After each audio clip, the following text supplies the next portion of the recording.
अस्सलाम वालेकुम viewers, I am Hina Mahjabeen. I hope you all will be fine. आज मैं आपके साथ शेयर करने वाली हूँ CS 502 फंडामेंटल्स ऑफ एल्गोरिदम के असाइनमेंट नंबर 2 का आइडिया सॉल्यूशन। किसी ने रिक्वेस्ट की थी, सो आप लोगों के साथ शेयर कर रही हूँ। So today's idea solution share करने से पहले अगर आप मेरे चैनल पर न्यू हैं देन प्लीज़ मेरे चैनल को सब्सक्राइब कर दें, बेल आइकन को क्लिक करना मत भूलिएगा ताकि upcoming lectures, different assignments, quizzes and papers के नोटिफिकेशंस आप तक पहुंच जाए।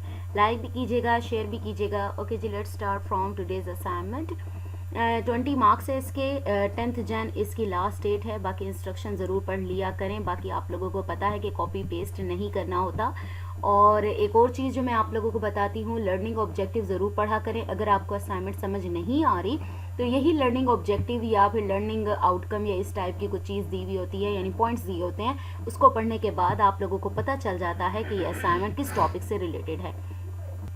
अब ये क्वेश्चन जो है हमारे पास, question number 1 is the following graph shows the road connections among 4 cities labeled as A, B, C and D. Your task is to create both an adjacency matrix and a list to accurately represent it. अब इसको represent करने के लिए adjacency matrix भी बनाना है और list भी बनानी है। एक हमारा ये क्वेश्चन है। नेक्स्ट क्वेश्चन हमारे पास है, कंसीडर द स्ट्रिंग। ये स्ट्रिंग गिवन है। You are required to do the following task. First of all आपने बताना है how many bits are required to encode the above string using 8 bit ASCII, यानी ये एक फिक्स्ड लेंथ कोड है, ठीक है, 8 बिट ही लेना है आपने। तो इसको मैं अभी दिखा देती हूँ किस तरह से आपने इसको फाइंड आउट करना है। नेक्स्ट है, calculate the frequencies of each character and draw Huffman encoding tree to fill the following table, यानी आपने हफमैन एनकोडिंग ट्री बनाना है और इस टेबल को फिलअप करना है। नेक्स्ट क्वेश्चन है, how many bits are required to encode the above string using variable length codes, यानी प्रीफिक्स कोड जो आप फाइंड करोगे यहाँ पर वो वेरिएबल लेंथ कोड्स होते हैं, तो उनके बारे में बताना है भाई। फिक्स्ड के कितनी आपके पास बिट्स रिक्वायर हैं और जो वेरिएबल लेंथ कोड है उनके लिए कितने रिक्वायर है। अब मैं आप लोगों को पहले भी बताती हूँ असाइनमेंट्स में कि अगर मैं आइडिया सॉल्यूशन प्रोवाइड कर रही होती हूँ तो मैंने कॉपी पेस्ट नहीं करवानी होती, आपको समझाना भी होता है कि किस तरह से ये आंसर आएगा। और ये आइडिया सॉल्यूशन है, आप इसके ऊपर खुद भी रिसर्च करेंगे, ठीक है। तो इसके लिए फर्स्ट क्वेश्चन जो हमारा एडजेसेंसी मैट्रिक्स और लिस्ट का है, तो इसको हम देख लेते हैं। यहाँ पर अगर देखा जाए, यहाँ मैं आपको हैंडआउट्स की तरफ ले चलती हूँ। यहाँ है पेज नंबर 116, जहाँ पर एडजेसेंसी लिस्ट की डेफिनेशन भी गिवन है और यहाँ पर एडजेसेंसी मैट्रिक्स भी बनाकर दिखाया गया है और लिस्ट भी बनाकर दिखाई गई है। लेकिन ये डायरेक्टेड ग्राफ है, जिसमें एरोज होते हैं वो डायरेक्टेड ग्राफ होते हैं, यानी उनकी जो डायरेक्शन होती है वो स्पेसिफिक होती है, ठीक है। जिस डायरेक्शन में जा रहे होते हैं, यानी हेड होता है उसी डायरेक्शन में होता है, ठीक है। और अनडायरेक्टेड जो हमारे पास गिवन है वो है हमारे पास अनडायरेक्टेड ग्राफ। ये मैं आप लोगों को दिखा देती हूँ, ठीक है। ये देखें, अनडायरेक्टेड ग्राफ है हमारे पास, कोई एरो की डायरेक्शन स्पेसिफिक नहीं है कि ये इससे जा रहा है या इधर जा रहा है, कोई पता नहीं है। तो ये अनडायरेक्टेड ग्राफ है। तो आप सेम करेंगे तो इसी वे में ही, जस्ट आपने एरोज नहीं लगाने, ठीक है, एरोज की जरूरत ही नहीं पड़ेगी। अब एडजेसेंसी मैट्रिक्स क्या करते हैं, यहाँ पर 1 जो रिप्रेजेंट कर रहा है ये एज को, यानी उसकी डायरेक्शन, यानी एज पाया जा रहा है, प्रेजेंस ऑफ एज को रिप्रेजेंट करता है। जहाँ पर प्रेजेंट नहीं होगा, प्रेजेंट नहीं होगा कोई भी एज, यानी ये जो एरो या फिर लाइन है उसकी जगह पर हम 0 करेंगे। अब यहाँ पर था 1 2 3 था, हमारे पास ABCD गिवन है, ठीक है, ABCD गिवन है, इसलिए हम यहाँ पर ABCD ही फाइंड करेंगे। अब यहाँ देखिए 1 2 3 है, यानी ABCD आ जाएगा, ये 1 2 3 है, ABCD आ जाएगा। अब यहाँ पर डायरेक्शन देखें, मैं यहाँ से ही आप लोगों को समझा देती हूँ। देखिए 1 को अगर देखा जाए, 1 देखें डायरेक्टेड है, 1 की साइड ही जा रहा है, तो यहाँ पर 1 की देखें, 1 के साथ 1 ही आ रहा है, तो हमारे पास 1 राइट कर दिया। 1 और किस साइड पर जा रहा है, 2 से, ठीक है, तो यहाँ पर 2 की जगह पर भी 1 आ गया। 1 और कहाँ जा रहा है, 3 पर, तो 3 भी मेरे पास 1 आ गया। अब 2 पर आ जाए। अब 2 किस डायरेक्शन में है, 2 एक तो जा रहा है 3 पर, ठीक है, जस्ट 3 पर जा रहा है, देखिए और किसी से कनेक्टेड नहीं है डायरेक्शन में। तो यहाँ पर देखिए 3 वाली यानी 2 वाली रो में और 3rd कॉलम में आपने 1 राइट कर दिया, बाकी जो हैं ब्लॉक्स हैं वो क्या हो गए, 0 हो गए, ठीक है, ये पता चल गया। अब 3 को देखें, 3 कहाँ पर आ रहा है आपके पास, 3 किससे डायरेक्शन है, 3 की 2 की तरफ है, जस्ट, और कहीं नहीं है। तो 3 यानी 3rd रो है और 2nd कॉलम है, ठीक है। तो यहाँ पर 2 की जगह पर 1 लिखेंगे, बाकी जो ब्लॉक्स हो जाएंगे वो हमारे क्या हो जाएंगे, 0 हो जाएंगे। तो इस तरह से एडजेसेंसी मैट्रिक्स करते हैं। सेम इसी को कॉपी करते हुए आप एडजेसेंसी लिस्ट बना सकते हो, यानी 1 2 3 है, यहाँ ABCD लिख दोगे, यानी 1 1 1 है। अब यहाँ पर क्या था, 1 था, यानी 1 आ गया, ये 2 के नीचे 1 था, 2 आ गया, 3 के नीचे 1 था, 3 आ गया। या फिर आप इधर भी देख सकते हैं कि एक 1 से कनेक्टेड है, 2 से कनेक्टेड है, 3 से कनेक्टेड है, तो ऑर्डर में आप इसको राइट कर दें, ठीक है। तो 2 को देखें, 2 किससे कनेक्टेड था, जस्ट 3 से था, 3 आ गया यहाँ पर। 3 किससे कनेक्टेड था, जस्ट 2 से कनेक्टेड था, तो यहाँ पर 2 आ गया। तो या फिर आप इसको भी दें, 2 किससे कनेक्टेड था, 1 यानी 3 से, ये देखें 3 लिख दिया। 3 किससे कनेक्टेड था, 2 से, यानी 2 के नीचे 1 है, तो ये 2 आ गया। ये एडजेसेंसी लिस्ट हो गई। अब हम अपने क्वेश्चन के आंसर की तरफ चलते हैं। यहाँ पर देखें, मैंने मैट्रिक्स बना दिया है। यहाँ पर मैंने आपसे कहा था वहाँ 1 2 3 था, यहाँ पर 4 कॉलम्स और 4 रोज बनेगी, ए बी सी डी और ए बी सी डी। अब मैंने देखना है ए किस किस से कनेक्टेड है। एक तो ए कनेक्टेड है सी से, बी से और डी से, तो यानी बी सी डी आ जाएगा। यानी बी सी डी की जगह पर 1 लगेगा, यानी बी सी डी की जगह पर 1 लगा दिया। और बाकी देखिए ब्लॉक ए से तो कनेक्टेड नहीं था ना, ठीक है, तो इसलिए मैंने उसकी जगह पर क्या लगा दिया, 0 लगा दिया। अब बी देखें किससे कनेक्टेड है। बी कनेक्टेड है ए से और डी से, ये देख लें आप। बी कनेक्टेड किससे है, ए से और डी से। आई थिंक ये गोल जान के अगेन वो सर्कल किया हुआ है, यानी कनेक्ट किया हुआ है, शायद कंफ्यूज करने के लिए। फिर भी आप लोग इसको देख लीजिएगा कि इसके कैसे करते हैं, लेकिन मुझे जो समझ आ रही थी वो मैं आपको दिखा रही हूँ। अच्छा जी, बी डी से कनेक्टेड है और ए से कनेक्टेड है, तो ए की जगह पर और डी की जगह पर मैंने 1 पुट कर दिया, बाकी 0 हो गए। अब सी देखें किससे कनेक्टेड है, सी जस्ट ए से कनेक्टेड है, तो ए की जगह पर यानी सी वाली रो में ए की जगह पर 1 आया, बाकी 0 आ गए। डी किस किस से कनेक्टेड है, डी कनेक्टेड है ए से कनेक्टेड है और बी से कनेक्टेड है, तो यहाँ पर देखें अब मैंने क्या किया, डी को ए और बी 1 कर दिया, बाकी 0 कर दिया। ये मेरा मैट्रिक्स बन गया। इसी मैट्रिक्स को यूज़ करते हुए या फिर जैसे मैंने आप लोगों को बताई है वैसे लिस्ट बना लें। ये देखें बी सी डी की जगह पर सेम उसी तरह से ये लिस्ट आपके पास आ गई। ए बी सी और डी से कनेक्टेड था, बी ए डी से कनेक्टेड था, सी जस्ट ए से कनेक्टेड था, डी ए और बी से कनेक्टेड था। सेम उसी तरह से आपने लिस्ट बना लेनी है। आप इस मैट्रिक्स को एडजेंसी जो मैट्रिक्स बनाया है उसको देखकर भी बना सकते हैं। नेक्स्ट आ जाए क्वेश्चन नंबर 2 पर। कंसीडर द स्ट्रिंग आपके पास गिवन है, you are required to do the following task. इसके लिए आपने पेज नंबर ओपन करना है 99। आ जाएं पेज नंबर 99 पर। पेज नंबर 99 पर मैं आप लोगों को दिखा देती हूँ कि कहाँ पर हफमैन एंड कोडिंग करनी है। यहाँ पर गिवन है कंसीडर द स्ट्रिंग, ठीक है, कोई भी स्ट्रिंग गिवन है। If the string is coded with ASCII codes the message length would be. अब हमारे पास जब फिक्स की बात आती है, यहाँ पर अगर मैं दिखाऊँ, यहाँ पर भी गिवन है, जब फिक्स की बात आती है, if a string of n characters over the alphabet C, यानी 4 करेक्टर्स गिवन है या लेटर्स कह लो, करेक्टर्स कह लो, गिवन है, is encoded using 8 bit ASCII. और हमें फर्स्ट में कहा गया है 8 बिट आस्की कोड में ही उसके किया गया है। The length of encoded string is 8n। अब 8 बिट है यानी फिक्स्ड कोड जो है मेरे पास 8 है। n का मतलब है जितने लेटर्स या जितने करेक्टर्स होंगे वो मल्टीप्लाई हो रहे हैं। For example the string will require यानी 8 बिट मल्टीप्लाई कितने करेक्टर्स हैं स्ट्रिंग में, आप ये जो है ना इसमें काउंट कर लें, आपके पास आ जाएंगे। यानी 10 करेक्टर्स हैं जो ऊपर स्ट्रिंग दी हुई थी, ठीक है, ABCD ये वाली।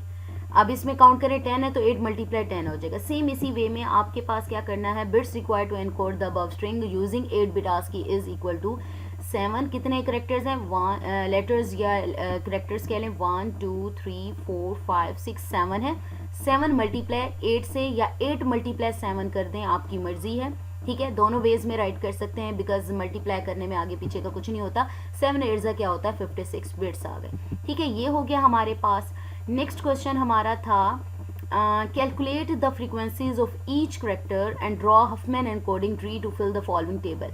ये टेबल ना क्वेश्चन नंबर 3 के साथ राइट किया हुआ था कि वहाँ पर इसको फिलअप करना है, लेकिन यहाँ पर हमने पहले तो हफमैन एनकोडिंग ट्री ड्रॉ करना होगा और उसको देखते हुए हम क्या है, लेटर की फ्रीक्वेंसी और लेटर तो हम राइट कर सकते हैं। देखिए लेटर यहाँ पर पहले क्या है, B A C और D है। मैं इसको इसी अरेंजमेंट में लिखती हूँ, जो रिपीट हो रहे हैं उसे बार बार लिखने की जरूरत नहीं होती। BACD फ्रीक्वेंसी ये होती है कि वो लेटर कितनी बार अकर कर रहा है।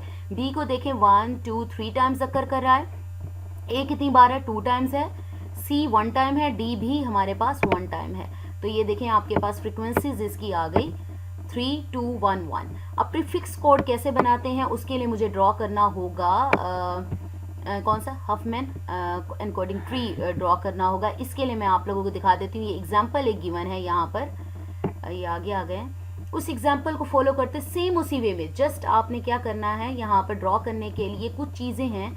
मैंने जैसे ड्रॉ किया आप वैसे भी कर सकते हैं, और दो और तरह से भी ड्रॉ हो सकता है। लेकिन आपने क्या करना है, मिन हीप मेंटेन करनी है यूजिंग द फ्रीक्वेंसीज।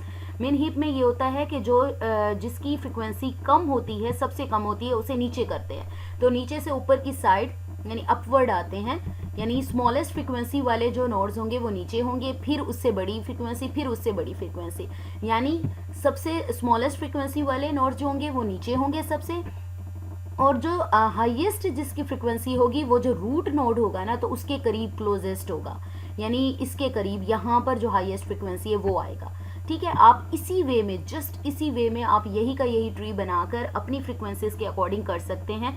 ठीक है, ये भी हो जाएगा और तरह से भी ड्रॉ हो जाता है। ठीक है, आप लोग कर सकते हैं, काफ़ी वेज में ये ट्री ड्रॉ हो जाएगा। आप मेरे वाला भी कर सकते हैं और वे में भी कर सकते हैं, लेकिन देखना क्या है, मिन हीप मेंटेन करनी है, यानी स्मॉलेस्ट फ्रीक्वेंसीज वाले जो नोड्स होंगे वो सबसे नीचे आएंगे, और जो हाईएस्ट फ्रीक्वेंसी वाला नोड होगा वो रूट नोड के करीब आएगा। अब ये आपके पास गिवन है। अगर आप इस एग्जाम्पल को, ये जो मैंने आप लोगों को एग्जाम्पल बताई थी, यहाँ पर स्ट्रिंग थी 10 करेक्टर्स वाली, ये यहाँ पर आप लोग देख सकते हैं। ये एग्जाम्पल अगर पेज नंबर 100 पर देख लेना, आपको सारा समझ आ जाएगा। ठीक है, मैं अगर बताने बैठी तो बहुत लेंथी हो जाएगा। ये देखें, ये वाला आपने ट्री करना है, मैंने भी सेम इसी तरह से किया है। अब मैंने कहा था कि स्मॉल मिन हीप मेंटेन करना है, सबसे स्मॉलेस्ट जो फ्रीक्वेंसी है वो सबसे नीचे आएगी। अब देखें इसमें स्मॉलेस्ट फ्रीक्वेंसी क्या है, सी और डी है, यानी दो नोड्स लेंगे हम। ठीक है, उनको ज्वाइन करेंगे, यानी एक रूट नोड बन जाएगा। ठीक है, इनका रूट क्या है, ये है। अब ये मैं आपको बाद में बताती हूँ, इनके जो ब्लॉक्स बने हुए हैं या फिर सर्कल्स हैं उनमें मैंने क्या लिखा हुआ है। मैंने सी और डी, आप चाहें तो डी इधर लिख लें, सी इधर लिख लें, तो कोड इधर उधर हो जाएगा, चेंज भी हो जाएगा। ठीक है, इससे कोई फर्क नहीं पड़ता, लेकिन दोनों नीचे ही आएंगे। दोनों को ज्वाइन किया, ठीक है, इनके रूट नोड बन गया। अब उसके बाद नेक्स्ट जो स्मॉलेस्ट यानी 1 को छोड़ के नेक्स्ट स्मॉलेस्ट फ्रिक्वेंसी कौन सी आती है, वो है मेरे पास 2, जो कि ए की फ्रिक्वेंसी है। तो नेक्स्ट उसको ज्वाइन करने के बाद आप चाहें तो बेशक इस साइड पर कर लेते हैं, बेशक इस साइड, तो ट्रॉवर्स करना है तो आप क्या करेंगे, एक नोड बनाएंगे और यहाँ पर एक ए यानी ए को मेंशन कर देंगे। नेक्स्ट आपके पास फ्रीक्वेंसी जो हाईएस्ट लास्ट बच गई है वो बी की है। फिर उसको ज्वाइन करने के बाद जो रूट नोड बना, फिर अगेन एक रूट बनाएंगे और आप नोड बनाएंगे और इसको ज्वाइन कर देंगे। अब यहाँ पर आपने क्या करना है, आप लोगों ने बाइनरी ट्री बनाया होगा, उसमें आप लोगों को पता है जो लेफ्ट ब्रांच होती है या एज कह लें तो उसको 0 करते हैं, लेते हैं। ठीक है, और जो राइट साइड होती है उसे 1 लेते हैं, यानी 0 1, यानी left side 0 right side 1, left side 0 right side 1 हो जाती है। ठीक है, अब यहाँ पर ये जो 7 4 क्या लिखा है, मैंने इन दोनों की फ्रीक्वेंसी सम की है। यहाँ 4 क्या है, यानी आपके पास बी की जो फ्रीक्वेंसी है, बी की फ्रीक्वेंसी क्या थी, 3 थी, तो मैंने कॉलन डाल के, आप इसको ना भी लिखे ना कुछ भी नहीं होता, जस्ट मैंने आप लोगों को समझाने के लिए किया। आप इसी वे में कर सकते हैं जो मैंने आपको एग्जांपल दिखाई थी। तो बी की फ्रीक्वेंसी 3 थी, 3 और क्या बचा बाकी 4, यानी 3 + 4 7 होता है, क्योंकि टोटल फ्रीक्वेंसी मेरे पास 4 लेटर्स हैं। अब यहाँ पर देखें, फिर मैंने यहाँ पर ए की फ्रीक्वेंसी मेरे पास क्या थी, ए की फ्रीक्वेंसी थी 2 में क्या ऐड करूँ, मेरे पास 4 बनता है, 2 में 2 ऐड करो 4 बनता है, बन रहा है 4। सेम इसी तरह से इन दोनों की फ्रीक्वेंसीज जो थी 1 1 थी, 1 + 1 क्या होता है 2 होता है, तो मैंने ये ऐड कर दिया। अब हमने इसको ट्री को बनाया इसलिए था ताकि हम इसके प्रीफिक्स कोड फाइंड कर सकें।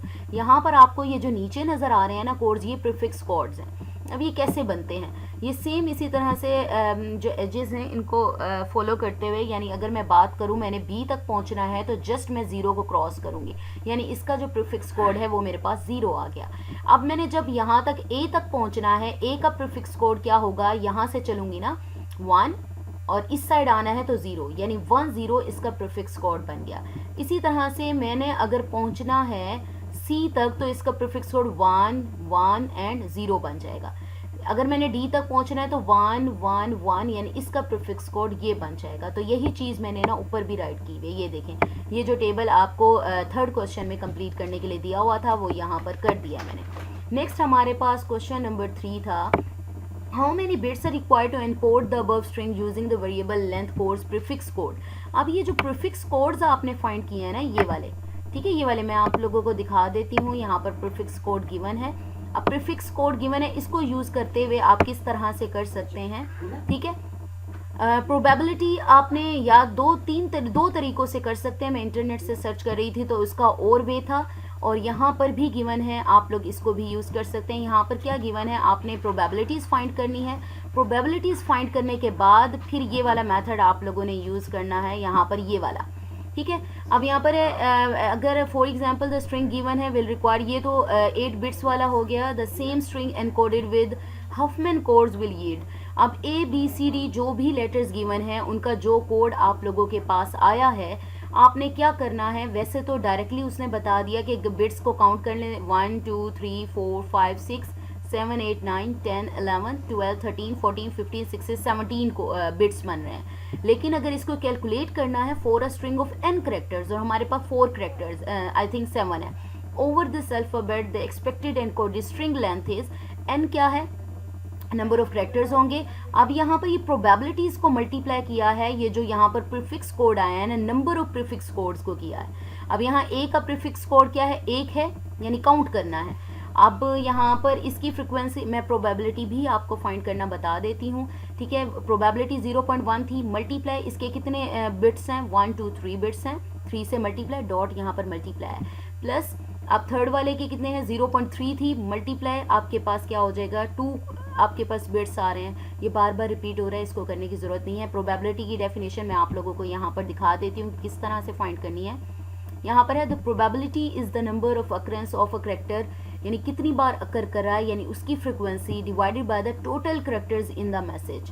अब ये देखें प्रोबेबिलिटी किस तरह से फाइंड करनी थी, यानी frequency of that letter divided by total number of letters. मेरे पास टोटल नंबर ऑफ लेटर्स हैं 1 2 3 4 लेटर्स हैं, ठीक है। यहाँ पर हमारे पास है, देखें, occurrence of a character divided by the total characters in the message. Message में कितने करेक्टर्स थे, 4 करेक्टर्स थे। अब मैंने उसको डिवाइड किया, 0.75 है, सेम इसी तरह से 2 डिवाइडेड बाय टोटल करेक्टर्स कितने थे, 4 थे, 1 डिवाइडेड बाय 4, 1 डिवाइडेड बाय 4, तो इस तरह से ये प्रोबेबिलिटीज निकल आई। फिर हमें पता था bits required to encode string using prefix code किस तरह से निकालते हैं, n मल्टीप्लाई, यानी आप जो मैंने मल्टीप्लाई करना प्रोबेबिलिटी से उसकी क्या है, नंबर ऑफ प्रीफिक्स कोड्स, यानी बिट्स इन प्रीफिक्स कोड से मल्टीप्लाई करना है।